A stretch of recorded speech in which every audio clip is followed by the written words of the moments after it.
Let me discuss with you just for a moment some of the challenges of estimating industry averages. The first thing you want to do before you struggle and work with estimating an industry average is to make sure that you have a very clear industry definition, both in geographic and product terms.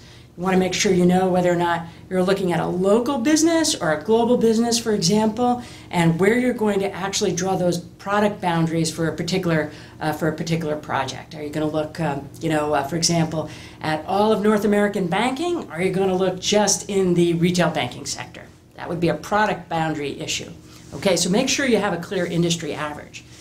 The second challenge is to make sure that you have a clear idea of exactly what you want to estimate. Is it ROA, ROS, or ROE? So that's important as well. Now, the next step, of course, is to estimate the industry average itself. And let me just offer a couple of different thoughts about that. One way to begin is to try to find some sort of a trade analysis or an industry analysis, some sort of a report in which some professional, perhaps in the financial industry or something like that, has gone out and actually calculated this number for you by looking across the industry and coming up with some sort of assessment. That can be very helpful if you've got an easily defined, well-defined industry in terms of both geography and product. Let's say you're looking, for example, at the global beer industry. Frequently what will happen is that your industry definition will be aligned with those of the analysts on Wall Street. So if you go get a professional estimate of the industry average, it's going to line up with what you want to do as well. Sometimes, though, it doesn't line up. And usually that happens when you're trying to look more narrowly than the Wall Street analysts, or when you've got an emerging industry or an industry that's undergoing a lot of change. Sometimes it's hard to come up with some sort of a professionally calculated industry average. And then you got to do it yourself. So how do you do that? Well, there are a couple of different approaches.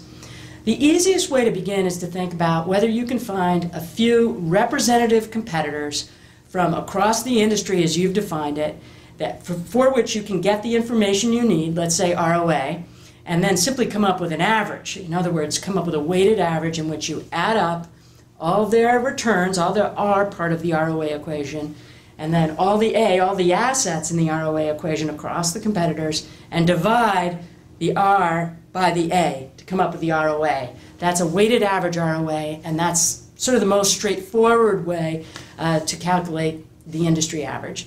A second way is to try to kind of cobble together some sort of hybrid estimate between professional analysts'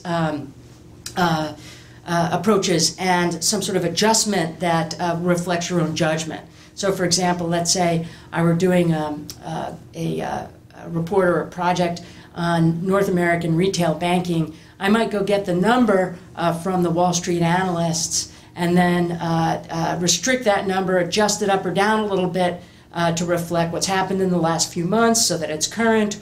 Or alternatively, if all I can get from Wall Street are estimates of the profitability of the diversified banks, I might make some adjustment up or down to reflect my beliefs about how retail banking is doing compared to the other diversified elements of those business units.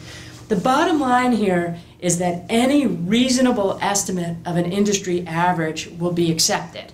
The key is to make sure that you keep track of exactly how you've accomplished this and that you don't overinvest in refining your estimate if the conclusion is relatively robust. What do I mean by that?